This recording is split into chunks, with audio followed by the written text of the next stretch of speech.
Welcome to Vamshi TV. Janhvi Kapoor తన ఇన్స్టాలో కొత్త ఫోటోలను పోస్ట్ చేసింది. ప్యారిస్ హాట్ కౌటర్ వీక్లో భాగంగా జరిగిన ఫ్యాషన్ షోలో ఆమె పాల్గొన్నది. ఆ షోలో జరిగిన క్యాట్ వాక్లో దేవరా నటి స్పెషల్గా కనిపించింది.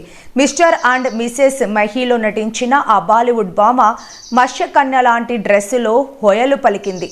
ప్యారిస్ ఫ్యాషన్ షోకు వెళ్లిన ఆమె అక్కడ దిగిన రకరకాల ఫోటోలను తన ఇన్స్టాలో పోస్ట్ చేసింది.